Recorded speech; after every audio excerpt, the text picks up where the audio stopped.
Xa ke ngoku kufika ixesha lobunzima thina sibe bisingabantu abaphile ulonwabo lwethu siliphilela kuye uSomandla, le nto iyawuba yinto engekho nzima kuthi ngoba olwethu lonwabo logama ibisibatsha siphile ebutsheni bethu ibisilifihle kuye uSomandla sizukisa yena.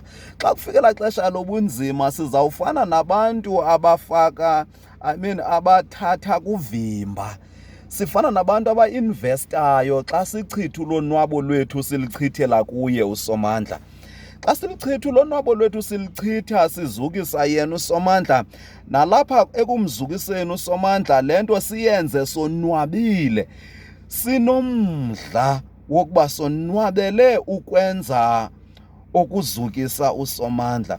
Le nto izawusenza uba xa kufikela xesha lobunzima, kunzima ebomini bethu kungasakwazeki ukonwaba, njengangoku ulonwabo liyaluncipha ngokuncipha xa sibona njengoba kunje njengoku. Sikwixesha elinzima, ixesha layo icorona. Kweli xesha lecorona kukho amaxesha wokuba abantu bangavumeleki ukuba bahambe zonke iindawo banqwenela ukuzihamba.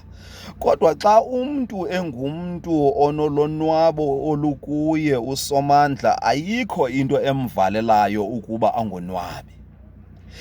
Ngoba ukhumbula iinkumbulo zolonwabo zakhe uSomandla ubusonwaba ngazo kuye uSomandla.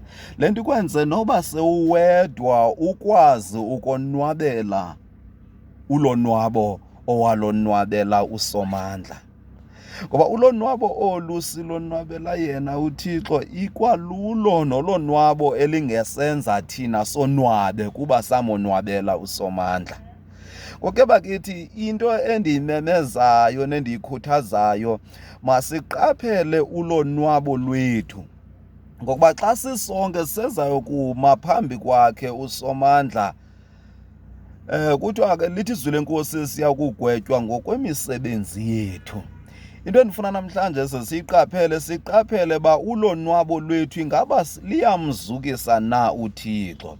Ingaba indlela yethu, indlela esonwaba ngayo iyindlela ewusondezayo na umhla wethu wokuphelelwa lixesha emhlabeni, okanye ingaba yindlela apho eyenza ndiyokufika ngexesha elililo kuyo indlela yam yemihla yokugqibela.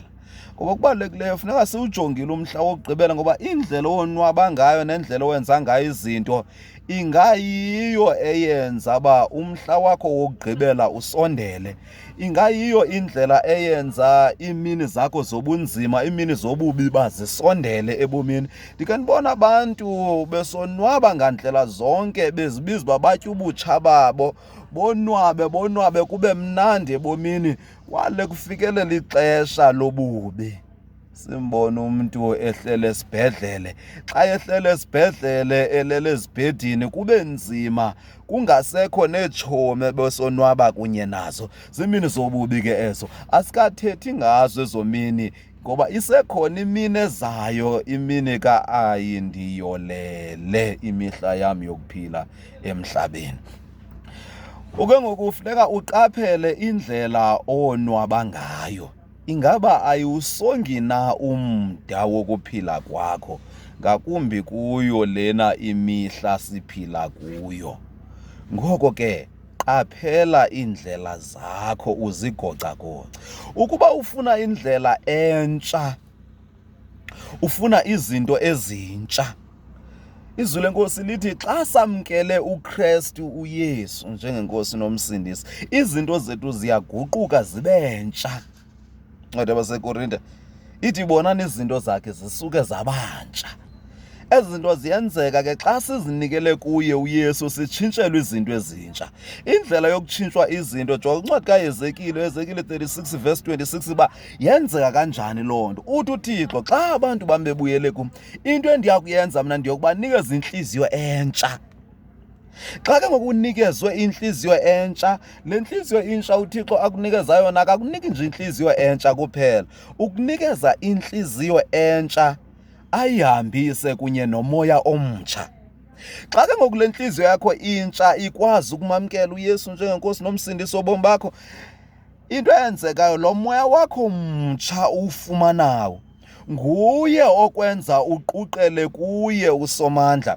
Xa uquqela kuye usomandla, izinto ezenzeka ebomini bakho iba zizinto ezintsha, ulangazelelo lwakho iba lulangazelelo olutsha. Le nto ke ngoku yenze into yokuba ukwazi ulonwabo lwakho ulichithele kuye usomandla, ngokuba ufumene umoya wakhe. Lo moya uthi wakungena kuthi asinikeze igunya, asenze into yokuba sibe ngoonyana, sibe ziindlalifa zasebukumkanini bukaThixo. Ngoku ngoku funeka thina xa siphilele ukuvumela umoya kaThixo ibe nguye olawulayo ngaphakathi kwethu. Loo nto izawusenza ulonwabo lwethu ibe lulonwabo elizukisa yena uThixo. Xa ulonwabo lwethu luzukisa uThixo, noba kunganzima kangakanani na ebomini bethu xa kufikelela ixesha lobunzima, sizawulanda kuvimba. Xa ndithi sawulanda kuvimba, sawulanda apho ibiyintoni ibisonwabisa kuye uThixo. Sikhumbule ezo mini zobutsha bethu, sikhumbule ulonwabo lwethu sasilonwaba kunye naye uThixo. Le nto isenze sonwabele ukukhumbula ulonwabo lwethu ibisilonwaba kunye noThixo. Yenze into yokuba ubunzima esibuvayo singakwazi ukubuva, ngokuba thina sizinikele kulo ulonwabo esalonwaba kunye naye uThixo. Nkosi yoxolo mayisincede.